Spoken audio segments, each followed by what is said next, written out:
Thanks for listening to Middle Aged and Mediocre. I'm Cash. I'm Joel. And we are a podcast about all things strange and unusual, death and UFOs, and other creepy, cults, weird, random ghosts. There you go. Yeah. No, I'm just naming things in the room. Oh my god.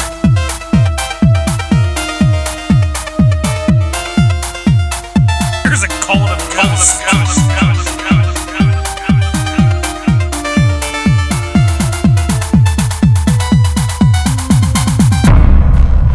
We're recording an episode. I don't know what episode it is. We've been gone for a while. It's a brand new year. Right now, we're starting. Hi, welcome to Middle Aged Mediocre. I'm Cash. I'm Mediocre. I had to stop for a second. Think. Do I say I'm Josh or am I Cash? I can't remember what my name is on here. I'm Joel. That's Joel. Yep. I don't know. Happy New Year. We don't know what the sound's going to be like right now because we did some sound checks and it was weird. We decided, fuck it. Do it. No one listens anyways. Marsh, how you doing? Marsh, what's up, buddy? 2022, put your hands up. Keep them up the whole time. Don't fucking put them down. You know what's crazy about 2022? You gotta keep your hands up the whole time? You gotta keep your hands up the whole time. It's a weird year. Put them up! Nothing's changed. All right, yeah. Everything's still yeah. just as bad. Awful. People made it sound like as soon as 2022 hit, it was all going to get better. It's all going to be okay. It's like a parent trying to reassure a child. Just go to bed. It's got everything, in the morning. And like usual, parents were lying. Oh, yeah. So, but, hey, we made it. Another year. I think... We're in a good place. I think this might be, or yesterday was, I think. Yeah, yesterday was the... let me do some math real quick. 3, 4, 5. Yeah, 5th year anniversary of us doing podcasts. I thought about that, yeah. Yeah. And I remember you hitting the table a lot then, too. Nope, that was you. Oh, okay. That was you with your... Bud Light. Your Bud Light, yep. And you just kept... Like, what's your doing? Yeah. So it transferred. So I have a candle here, which is basically a bottle, and you kept going... I didn't know what to do. It was the first time. We had that little microphone for Mike, and Michael Mike. That's his new nickname. Someone tell him. Michael Mike, good guy. Yeah, parents. Michael Mike, good guy. Probably could have given him a better first name, seeing as how his last name was Mike. That was New Year's Eve. We were in a hotel room that was paid for because I was doing comedy there. Right. You were on the show. Yes. Someone else and someone else. Yes, I was on the show. Yeah, you were on the show. It was really weird. I don't know who else was on that show. Michael Cox, R.I.P. Yeah. Rest in peace. And D-Ray. Yeah. Yeah. So it was a fun show. There was a bunch of old people. They sat about 30 feet away from the stage. That's where the first row was. There were TVs on all through Ohio State was getting whooped by Clemson. Yep. And everybody was watching that. And the New Year's Eve footage. So no one was really... We went upstairs and recorded our first podcast. Rough sets. Yeah. It was 5 years ago. Yep. Yesterday. So happy anniversary, sweetheart. Thank you. Thank you. I got you nothing. Well, but Yeah. But I did get you. Hopefully, got a good story for me. Well, I have. No, not that either. Then. I mean, I have words to say towards you, and you can determine whether or not it's good or not. I did have something. So I'm the last person that wants to ever hear about anyone's dreams. As soon as somebody's like, I had a dream last night, I check out, like you're doing right now. Yeah. And, but goddamn, I was checked out like you were talking at me. Yeah. Like every third word, I was like, dream, what's up? But I did have a dream that night that I wanted, because I thought it might lead to something. I had a very random dream where you and I were sitting in a diner. It's like 6 in the morning, and we just killed a bunch of people. Well, so the general vibe was that, so like, you know how in dreams you just know things? Yeah, oh yeah. But like, so we were going to have to do something not good. And I don't know what it was. But there was a general, we knew, like shit was about before the end of the day, we got to do some shit. If we're meeting at a diner at 6 a.m., like it's a big day. Yeah. So like the mood was like tense, and You thought I was going to fuck it up. No. It was more just like we were both just kind of like. It's okay, because I'm sure that I'm gonna fuck it up. No, so I mean, why would you not think that I'm gonna fuck it up? The vibe was both of us just kind of like, fuck, this has to happen, like has to, we don't want it to, has to, and then it's like 6 a.m. again. There's like half a dozen diners, in there eating their shitty breakfasts. You go. This diner has a jukebox. I think I'm gonna go put on a couple songs. So now I ask you, and that's pretty much where the dream ended. But I ask you, so say this situation is happening, and you and I are in the diner, sure, and let's just say we have to murder somebody later. Okay, all right, we have to. We're a few hours away from murdering a human being. We don't want to. It's them or us. Yeah, clearly we're not. I'm already on board. You don't stop explaining. We're not going to take any joy in this. We can't take any joy? You seem like you're hell-bent on taking joy. I mean... Alright, so in this scenario, maybe you're a little bit more excited about this. Oh, yeah, I'm fired up. I'm a little more like, so I can play Jock Rock. So what do you play? That's going to be my question. What song do you pick for that situation? 6 a.m, kind of a tense atmosphere. Yeah, Jock Rock got canceled because that guy, is like a sexual perv. Makes sense. Yeah, so I don't think I could go with that. Because you're respectful. Yeah. Like if they had some Limp Bizkit, I'd probably put some Limp Bizkit on just to get shit going in my head. Because you listen to Limp Bizkit, you're ready. You're like halfway ready to kill somebody. You're ready to break stuff. Yeah, break stuff. Yeah. Fuck yeah. I'm like a chainsaw! That's what I fucking yell when I jump in with the chainsaw and I kill whoever we have to kill. I did not Whoever else is there with them. Yeah. Let God sort them out. Whole goddamn room. Let God sort them all out. Innocent bystanders. We're not releasing this. Children. Everyone's got to go. All right. There's a line. There's a line. Unless Limp Bizkit's really hitting hard.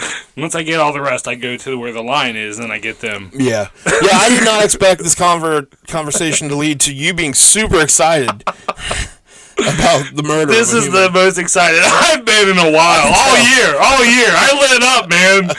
This is how I should have felt on Christmas, watching Lily open up her presents, and I was just enjoy it now, kid, because fucking shit is just... It's shit. I didn't say that, but... Well, next time you need to pick me up, just give me a call and ask me, hey, what are you doing tomorrow morning? What was going on that time we were going to kill somebody? And I'll reset the mood for you. If we have to. All right. So when's the last time we recorded, though? Fucking... Christmas has happened, New Year's. We went and watched a Rough and Rowdy. Do you remember that? I keep thinking about that. You remember that? With that guy? Yeah, Jason. My boss from work. If you say so. We went and watched the Rough and Rowdy pay-per-view. It's pretty cool. Yeah, it was fun. They had really fast fights, not much time in between, and the time in between was really funny. Yeah. My favorite point was where the 18-year-old fought the 40-year-old, and the 18-year-old just got lit up with an uppercut, and he just, gets out of the ring. He's just done. He doesn't even fall down. He's just they're like, what happened? He's like, well... He stepped on my foot, and he uppercut me, and I said, fuck it. And then they were hugging afterwards. Turns out getting punched in the face fucking hurts. I didn't like it, and I was done with it. You should have stepped on my foot. Yeah, I was super pumped that they just, they didn't drag anything out. Yeah. It was just, all right, here's the fight, fight's over, here's the next fight. Next fight's over, there's yeah, it was very cool how they... It was a lot of West Virginia people. Stereotypical West Virginia. It took place in Charleston. Yeah. So... It was really cool. Yeah. You ordered us Little Caesars? Yeah. Mm-hmm. We got a lot of Little Caesars. Yeah, we drove it in us. That's who we murdered, was Little Caesar. I think the most pathetic part of that was that we were literally right behind Little Caesars. Yeah. And we still had it delivered. And you had to go out. You were out there 10 minutes. Yeah, because I watched the... So I thought you were setting me and Jason up on a date. That was I'm going to leave and see what happens between these two. That was part of it. Half and half. He wouldn't let me do anything. Still hurts. Yeah, no, I saw the driver... I was licking my lips and everything, He's like, nah, I don't know. I didn't get him? Nope. All right, stronger man than I. Yeah, so you were outside blowing the driver. I can just see you blowing the driver. Yeah, you can where the place is. There's you can't get out. There's only a couple of different ways you can get out from the parking lot. And I saw them go the way one of the ways you can't. And then I saw them so I could watch their entire journey because that's how You close. felt like God. I just watched them like, this way, child. So they There's got only there. one set of tire tracks. Last time we recorded was December 9th. Wow. Over a month, or about a month. About a month. Yeah. So, yeah, today's the 8th. All right. So, we've been going a while. Nothing's changed with the year. But we'll be back next week. We're still middle-aged. We're still mediocre. Keep it mediocre. We're still sad. That was a fun episode. Still, yeah, It was like a catch-up. good story. It was like ketchup. Yeah, ketchup. I want it in my mouth. Okay. No, I do have a story. Okay, good. And I have a feel good. And we said it. We were like, get your hands up, and later you're gonna have a feel good. all right, so we got to record the whole podcast with our hands up. My hands are not Mine, up. I'm already getting tired. Yeah. So, all right, you just want to get into it? Yeah. Yep. Yep. All right. That's So crazy. Harrison Norris Jr. was born on August 22nd, 1966, in right. Kennesaw, Georgia. He graduated high school in Pensacola, Florida, and joined the United States Army, where he saw action in both Operation Desert Shield. Florida man. What is it? He's a Florida man. He's a Florida man. Okay. Well, he's a Georgia boy, Florida man. Oh, Georgia-Florida line. Yes. Yeah, he straddled it. He straddles it. He saw action in both Operation Desert Shield and Desert Storm in Iraq in early '91. He served as a platoon. You might have seen my dad. Maybe. My dad was there. So That's not even a joke. I know. Okay. All right, as long as you know. He's here. He's out by the car. I'll go get him. I want to see him prove it. I want to see the war scars. He served as a platoon and motor sergeant before he received an honorable discharge in '95. After being discharged, he tried out for the NFL but didn't make the cut. He was an impressive-looking human being, however, and had a great physique. So when the NFL didn't work out, he signed up at the WCW power plant in Atlanta, Georgia. I've heard of that. Run by Sergeant Buddy Lee Parker And of the Highway State Patrol tag yes. team. And he began training to become a professional wrestler. So, I mean, do you really need to train to do that? well, I mean, you more than anyone should know. It's the grueling training regimen. I did 2 hours. I think I got it. I have dreams. Speaking of dreams, I have dreams where I have to do matches. And like, it's so nerve-wracking in my head because I know just enough, you know, kind of what goes on in there. And I'm like, all right, I'll just... It's just... But I never get to the match. It's just always the build-up to the match. Yep. I'm sorry. I didn't and you just wake up in cold sweats. Yep. So he did enough to impress the powers that I be. wrestled Lou the cat. Oh, poor Lou. Because he's never had any form of No, I wiped the mat with him. The mat's what we call the bed. I would love it if you had like one of those like the old WWE. I've seen them built. I can't believe they never became like a product. Yeah, but like, the ring post on the bed. Yeah, I can't believe WWE's never put that out. How do you know I don't have that? It's barbed wire. Because I'm hardcore. That's pretty badass. So he impressed the powers that be enough that he made his debut for World Championship Wrestling the same year that he began training, and he was named Hardbody Harrison. I've heard of Hardbody Harrison. So, used as a jobber, he never really had a whole lot of success as a professional wrestler. He had about 2.5 matches in WCW, and his only victory was against Chuck Who Gives a Fuck Palumbo. That's the nickname. A cup of coffee. He's been given to him by me and some associates years ago, and he will forever have it. Was this before they were pushing him hard then? I wonder. Chuck Palumbo? Yeah, wasn't he kind of part of the Natural Born Thrillers or something? This probably was on like a... We're drying up all the pussies out there right now. Yes. If any of them were wet, they're not now. We're sorry. I don't know how many humans with vaginas listen to our show and come into the show already, moist, ready and raring to go. I don't know if that happens. I would like to think it does. Right in. If it gets me through the day. Catfish us if you have to, Schmarsh.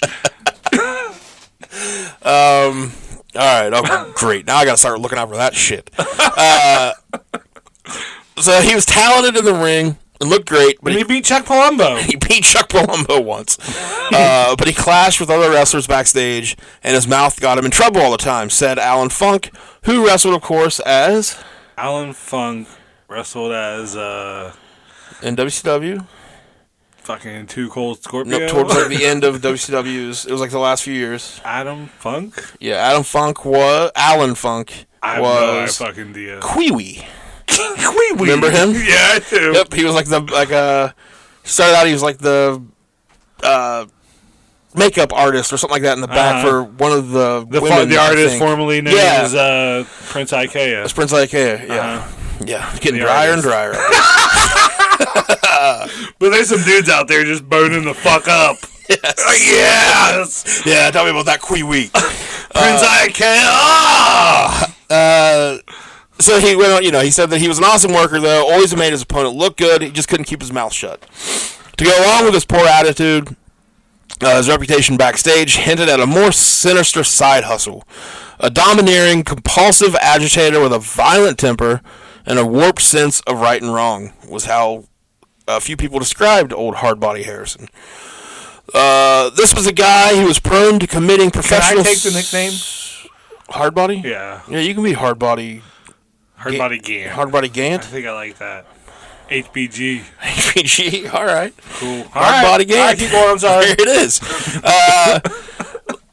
This was a guy who was prone to committing professional suicide on a daily basis, said Lash LaRue. You remember old Lash LaRue? Oh, yeah. Oh, yeah. Oh, yeah. Oh, yeah. Oh, yeah. Loverboy with Chris Jericho. Lash LaRue? Yeah, Chris Jericho made like a Loverboy joke about him and Lenny Lane. I think Lenny Lane. Oh, that Lenny Lane? Yeah. Fuck. Yeah. Come on, man. Man, I'm sorry. Get your double L's. Fuck. Get your double L's straight. That's embarrassing. That I'm really embarrassed about. I was like trying to come in like, WCW. But actually, and I just fucked it up. It's okay. Man. I've seen you do worse. Can we start over? Yeah, let's start over. All right. Hi, welcome to Middle Aged Minute. In pro wrestling, there's a term called heat, which is the ability to make people hate you. There's also a term called Latino heat. Hardbody did not have Latino heat. You, however... What? However what? You got some Latino heat burning today. I don't know about all that. Oh, I can... Yeah. Hi, Poppy. Hardbody was known for being a heat seeker. Any situation you threw him in, he could find some way to turn it negative. The most infamous of which happened in early '98 when J.J. Pruitt, a young reporter for the Fox affiliate in Birmingham, visited the power plant to tape a segment. During a sparring session, Hardbody clotheslined Pruitt in the face, breaking his nose in 2 places. Man, you just gotta protect the business. You gotta protect the business, boys. Gotta protect the business. Keep kayfabe.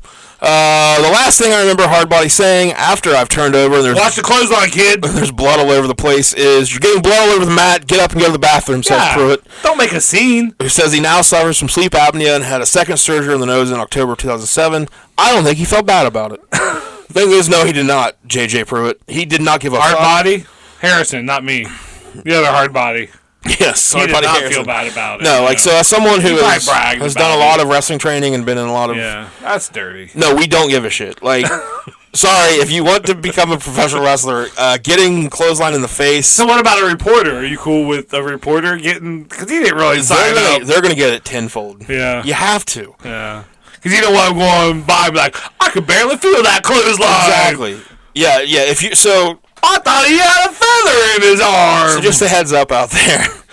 If you want to Big Daddy Cash gonna lay some shit down, yes. Okay? So listen up. If you want to train, and you want to actually train, you're gonna get the normal treatment, whatever. But if you're just an outsider that's like a reporter, or you're just like I've seen certain fans be like, I bet the chops don't even hurt. You can chop me. Oh yeah. Just believe me when I say you're going to get hurt so bad. Because, again, now not so much, but when I was coming up... Back in your day. It was I was still only around old-timers. Yeah. So, the mentality was, and still is amongst certain people, you gotta protect the business. You can't have some random dude out there being like, I did the training, and it nothing. Yeah. That's easy as shit. You just can't do it. They have to be it's the hardest thing I've ever had to happen to me. I got hurt so bad.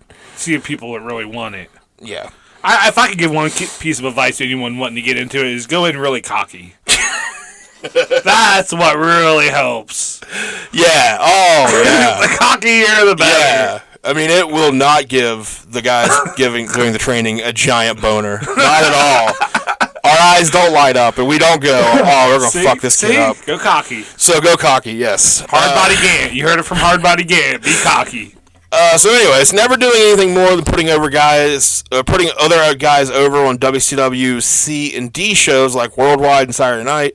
Hardbody Harrison's contract was not picked up by Vince McMahon when he bought WCW. What? What? I thought Vince McMahon was a good businessman. Didn't pick up old Hardbody? Did you hear about the win over Chuck Palumbo? So in February of 2000, he, along with two other wrestlers, one of which was Sonny Ono, I don't know who the third one was, they sued WCW, or they sued AOL Time Warner for racial discrimination.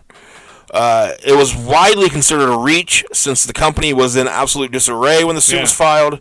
There were they were saying that they weren't used because of their race, is what they were saying. Sure. But as Brian Alvarez, editor of the wrestling website Figure 4 Weekly, says, there were tons of wrestlers who were used very poorly, or not at all. And there's tons of minorities that were towards the top of the card too. Rey Mysterio, Cody, and fucking Booker T. I mean, they had a it's just the WCW definitely.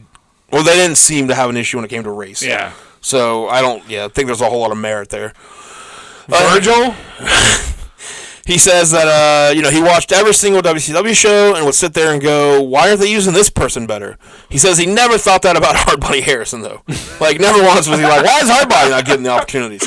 We were Hardbody. Clap, clap, clap, clap, clap. Eventually, about a dozen wrestlers joined the case, and WCW settled out of court. And 12-on-12 cage match. Yes.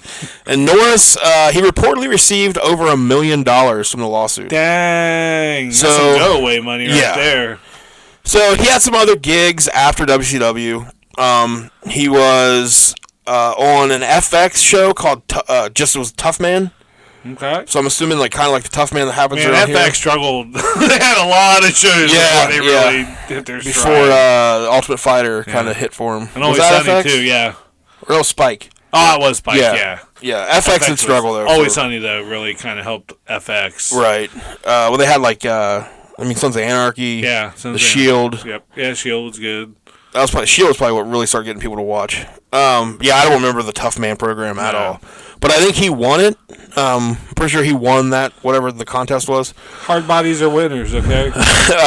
Get used to it. He also started his own wrestling promotion called Star South Champion Wrestling Alliance. Man, it just rolls off the tongue. Yeah, it's Star South Champion Wrestling. Welcome to Star South Champion Wrestling Alliance. Not even championship wrestling, just champion. Take a breath in between there. And Star South is one word, which is just stupid.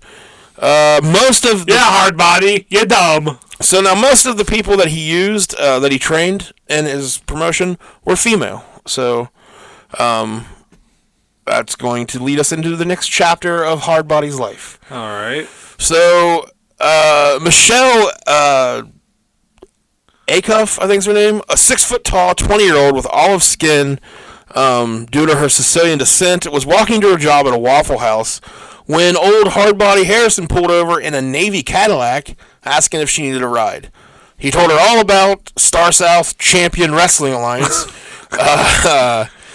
and they met the next night at a boxing show to discuss working together. He later showed her videos from WCW and told her that she was... You ever heard of Chuck Palumbo? Have you? I beat him. He told her that since she was already bigger and taller than Chyna, who in 2002 was considered the standard of the business for the eighth female wonder wrestlers. In the world? Yeah, he told her, hey, you're going to be a top female wrestler, and she bought onto it. But there was a catch. He said, if you want to come and train, you have to stay here and work for me as an escort to make money because you can't have a real job. That's what you did to me when I trained. That's why I had to drop out. Well, more so if we were like, Joe, you're not paying for yourself here. I was like, I'll fuck every one of you guys. And we're just like, that well's not very wet. That well is dry. Oh, it's dry. Like a female listening to mediocre, middle-aged and mediocre. So she says, being young and stupid, that she said, yeah, sure, that sounds like a great arrangement. He has a hard body. Right. Yeah. And so, if she has to blow a few dudes, whatever, she's going to become a professional wrestler. You don't think China blew a few dudes? It's allegedly, on video. It's on video. Other than the video ones, allegedly. So he would have these trainees refer to him as the general. And he kind of set up his whole system as like a military, like he was the general. Yeah. And then like some women would be higher ranked and watch over the other ones.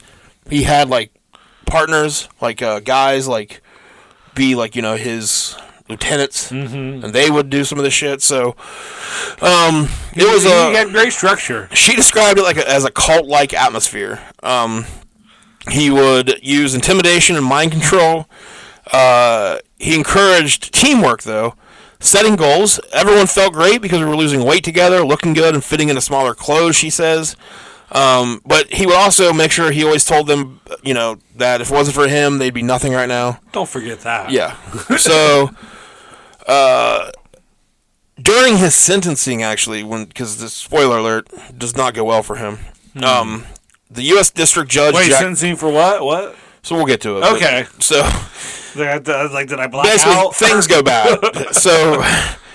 but a district judge actually told him that he's like, you seem to have a better understanding of psychology than almost any psychologist I've ever known. Thank you, sir. So, like, Hardbody was good at, fucking with people. Yeah. Hard body, hard mind. Right. Hard dick. Well, I mean, allegedly. Acuff says that Hardbody Harrison had a god complex. But she did become one of his team leaders. She said she came to love him. Other girls came to love him. A couple of them were off the street and grateful to him for taking them off of drugs. Every time a new girl would come in, he would always be like, I'm going to make you love me. And he always would. So he was somehow able to manipulate all these women. However, he was brutal. Women were initiated into the troop with a forced orgy. And Hardbody took these orgies extremely seriously. I just see with like a clipboard fucking... Like, Melody, get over there, Brittany! Well, he would choreograph the whole thing. Oh. Like he was like a director. Like a match then. Sort of. A lot of wrestlers like to choreograph, like to set their match up. Yeah. He turned vicious if anyone refused to do something. Good to finish.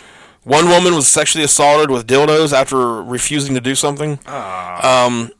They also had to perform manual labor on the property, such as laying sod, hauling trees, gardening, and any time that he wanted, they would have to... Miyagi-Do training right there. But hopefully unlike Miyagi-Do training, anytime he wanted, they would have to come to the general's quarters, as he called his bedroom, and have sex with him. He gave Hardbody a bad name. I don't want that nickname anymore. I'm going to be Soft Body Gant. Okay. That's a little bit more accurate, yeah. I like Soft Body Gant. And I'll be like, hee-hee! I'm stealing that from the Pillsbury Doughboy, but whatever. Fuck him. Jesus. Let's go kill him. That's who we're killing. Okay. 6 a.m. Pillsbury Doughboy's got to die. See you at the omelet shop. See you in hell, fuckers. Hee-hee! I'm sorry. However, wrestling training did make up a lot of the day, though. The women would jump rope, do sit-ups, push-ups, squats, mountain climbers, jumping jacks. They'd learn basic wrestling moves such as back bumps, forward rolls, and running the ropes. Some girls would say they don't want to do it. Then Hardbody would say, get up there and do it. Basically, he would just yell at them and berate them until they would do what he wanted. During that time, he had no traceable income, and claimed that he was still just living off the settlement money. He didn't file tax returns from 2002 and 2003. It was later revealed that the wrestling promotion that he started was not registered with the state of Georgia and never turned a profit. That's pretty standard for wrestling promotions. Nothing new there. Yeah. You're going to make money? Still, the promotion... If you want to make money, get into comedy. Not wrestling. Right. That's the way to go. Get your hands up.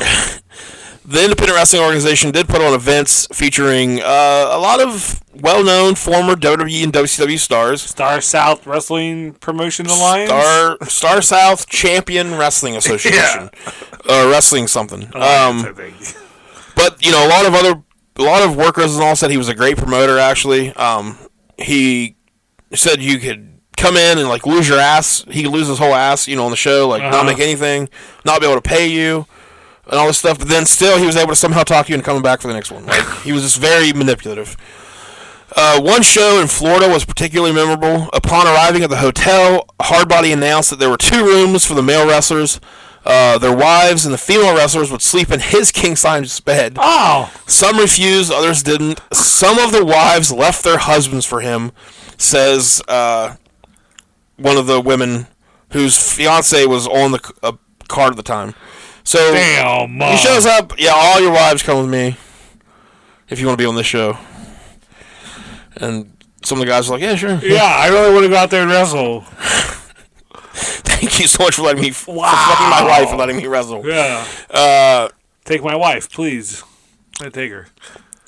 We were doing a promotion at a bar in Florida, and this wrestler got a call from his wife, says Shannon Dumas. She told him that she was breaking up with him and working for Hardbody.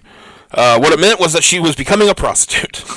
So that woman did eventually leave Hardbody, while others pulled escapes as well. One woman ran into a friend's car during a trip to Walmart. And in the early morning hours of August 2nd, 2005, another woman cut through the window of Norris's bathroom. 3 weeks later, the FBI raided his house. It didn't take a federal investigation to start rumors about Hardbody Harrison. C.W. Anderson, if you remember old C.W. Oh, yeah. C-Dub. He says that while I was in WCW, all the talk going around was that he was involved with stuff like this. We were told, if you need anything, go to Hardbody. It was a flaunted lifestyle. He and his flock of women were spotted at a lawyer's office, a Barlow County Council meeting, and a funeral. So he would just take his ladies where they were needed. Norris was first arrested for pimping in 2001, all the way back in 2001, so it wasn't surprising that he was continued recruiting women after the 2004 arrest. He was so prideful and arrogant that it wouldn't allow him to stop, says Sergeant Harvey. The feds were watching him, and it literally kept going on and on. It was a shock, however, when Norris acted as his own attorney at his trial in November of 2007. On Wednesday, November 14th, he entered the courtroom accompanied by his standby counsel. At this time, he had like a big, scraggly beard. People said they reminded him of Tom Hanks in Castaway. However, he was still pretty jacked. Watching him cross-examine his victims was disturbing. He would ask them how many sexual encounters they had. Just really talk shit about them. The day ended with one of Hardbody's witnesses, a guy named Robert Sean Terry. He was a wrestler. He was on the witness stand. He was asked about the suitcase in the Denali. He said, no, I've never seen that in the wrestling ring. But he said this while he was holding up a still packaged dildo, because Hardbody would always have sex toys in his Denali with him at all times. If you got sex toys, you want some new ones. Yeah. Let a girl know she's special. And he would have his girls use them for his associates. Yeah.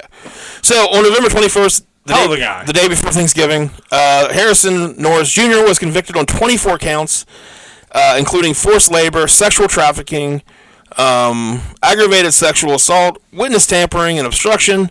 His co-conspirators, Amy Allen, who was the highest-ranking team leader, and Cedric Jackson, a pimp nicknamed Detroit, pleaded out and received 34 months and 5 years, respectively.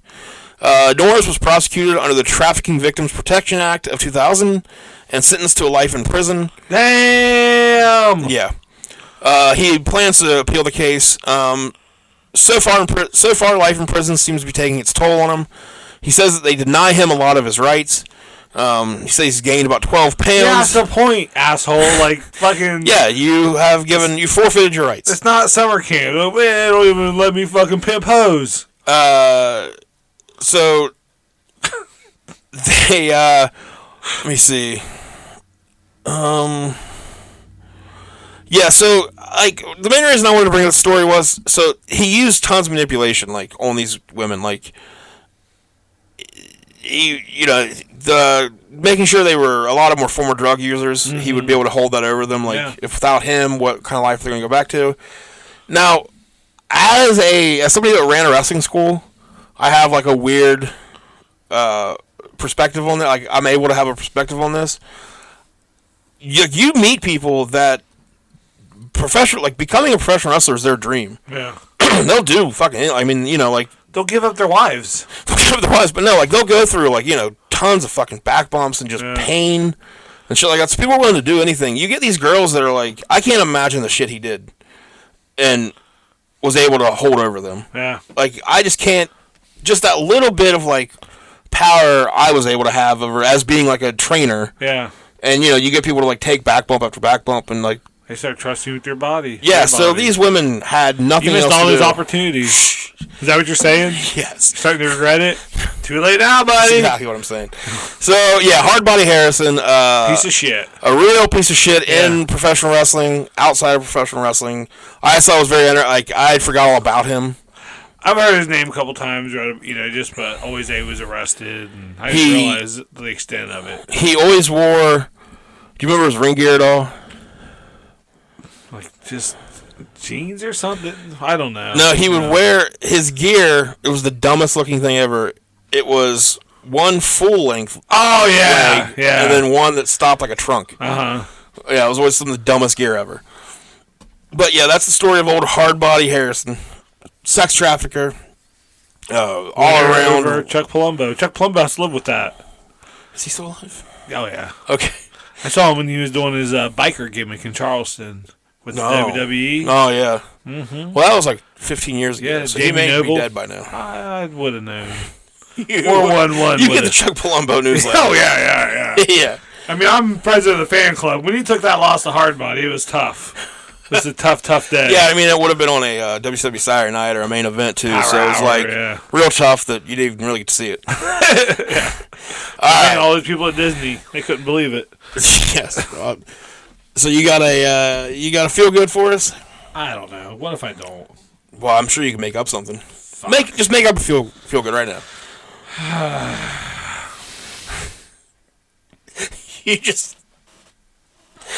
You remember the SNL skit, Debbie Downer? Oh, yeah. You just gave me the greatest. If I had like the that's about. I can't feel good. The look you gave me was what so the good. fuck? I'm sure I brought it up, but only because I really have one. It's about the number one sport in the world, hockey. Okay. It's the headline for today.com. Pre-med student spots cancerous mole on hockey staffer at game. It was dangerous melanoma. Nadia Popovich was attending her first Seattle Kraken hockey game, the new team in Seattle in October, when she noticed a suspicious mole on the neck of the Canucks assistant equipment manager, Brian Hamilton. He was in the middle of Hamilton was in the middle of moving equipment on the Vancouver Canucks bench in between periods when he noticed a woman behind the bench pressing her phone against the plexiglass. And the message on her phone was written in a large font, and it caught the attention of Hamilton. And it expressed her concern that she believed the mole on the back of Hamilton's neck was cancerous, and he needed to get it checked. And he said, hold on there, okay. He said he felt bad at the moment because she was walking to the bench. She put her phone up to the glass, talking about the mole, and it threw him off. Probably not what he was expecting, but let's see if I can get that. He did go to the doctor, and but yeah, it was cancerous. Good eye on her. It was cancerous. They were able to get it, and it would have been a slow thing over time, but eventually it would have killed him. Wow. If this 22-year-old pre-med student hadn't got his attention, and she's a hero. So she's a hero, real world hero. He wants to sleep with her. Do you think he was like, that's nice, now put your titties in the glass, girl. Put them on the glass. I mean, he might have a shot now. I don't know if that's how that all works. But the team gave her tickets. Let's see. I'd say she should have lifetime. They awarded her a $10,000 scholarship for medical school as a show of appreciation. Yeah, she should get lifetime tickets. Yeah. So that's how I am with glasses, but I'm never a hero. When I tell people their glasses are crooked or right. I notice a nose pad missing and I make fun of them about it. Right. No one ever gives me $10,000. Well, I think it's the making fun of them part that probably cancels out the money. He said Hamilton was told by his doctors the cancer in the mole would have become life-threatening in a few years if it had not been addressed. Did he ask his doctor, why haven't you noticed this? Yeah. For what? Yeah. What am I paying you for? Maybe I want her to be my doctor now. She seems to know her shit. Yeah. Doc. But that was. Do you feel good now? All right, yeah. I mean, you that's do? Yeah. Smile. I mean, bigger. I don't feel that good. Oh. Yay, that's me smiling. No, everything's great My little now. dinosaur. Yeah, nothing's good. Nothing's good. But man, what if like she hadn't gone to that game? You know, that's What why if Kraken hadn't been formed? Yep. Kraken saved a life. Yep. Hockey saved it. And I've been to Portland and I was there with people from Seattle, so I fucking saved a life. That's right. Hardbody, our soft body Gant. Soft body Gant, at it again. We need to get you a business card. It just says soft body Gant. Under that it says lifesaver. You don't need that on a card. People just know. Lifesaver. It's me. You just hand it out. Yeah, here you go. There you go. Like, no, there you go. We had you keep it. We have a client at work, and he's the sweetest human being I've ever met in my entire life. And he goes around to everybody and hands them his business card. And it's got his, like, email address on it. Uh-huh. I think it's maybe got a phone number on it. I don't remember. I know it has. I think it just has the email. Networking. But it's got his name. Yeah. And then under that it says special friend. Aww. And it's the sweetest goddamn thing I've ever seen in my life. Special friend. And he's given me like 4 of them now. Oh yeah. He can't remember that he. Give me one, man. I need a little of that shine. I won't bother him or anything. I'll just. It'll just be nice to have. Like I got a special friend card. He was at the Christmas party. I look over. We got like a DJ there playing music and stuff. I look over. Now he's 4'2". He's a little guy. Yeah. Little tiny guy. Older guy. 50s, 60s. He's on the damn dance floor. he's what the hell is it? Twirling? No, well, yeah, like not beatboxing. Breakdancing. Oh, okay. He is like legitimately breakdancing. Damn. Like it looked nice. Yeah, he's like spinning, My popping brother did back that up. shit back in the 80s. Yeah. I did not expect it coming from a little tiny guy. Yeah. That is like almost in his 60s. That's probably his like one thing, man. That's an awesome thing. Yeah, it was adorable. Oh yeah. So yeah, that's a feel good. That was a feel good. Special friend. That was better than my feel good. Way to put me in my place. No problem. Way to fucking put me in my place. I thought I would feel good. You're like cute. That's a feel good. Lady spotted a mole. I got a special friend who break dance. Mic check. Mic drop. As soon as I said, that's a feel good, I was like, oh, Joel's going to take this as me. You know me way too well. You're like, Joel is not going to let this go. You're a good boy, Joel. You're good. You did good. Relax. Talk me down. Yeah, you're a good boy, buddy. All right. No. Well, this wasn't the best episode. It wasn't? Why are you doing this to me? Like, I have brought it, okay? I'm trying to bring it and, like, be on point, and I'm in here like, it's not our best episode. It's not. Like, you fucking shit all over my feel good. It's not a good episode. Jesus Christ, man. Do you want to kick me? I lower my face a little bit. You can just kick me. Yeah. Alright, good. Yeah, I mean. Well, we gotta go because I need to get kicked. I made you do manual labor when you got here. Yeah, you're like, grab that chair, and I was like, huh, sir? What is it? You're like the chair, not words, dummy. Smack your head. God, chair, not words. Man, I was looking forward to this. We hadn't recorded in like a month. Yeah. Yeah. Don't worry, I'm back down now. You got me. I'm just roller coastering you. Oh, I'm crying now. I mean, I just like to be honest. Yeah. That's all I'm saying. It's not a good episode. We apologize. It's not our best. We weren't. Sorry for drying up your pusses, you know. Sorry, Smarsh. Sorry to drive your puss. That is a terrible phrase. Oh, my soft body is just drying up pusses everywhere.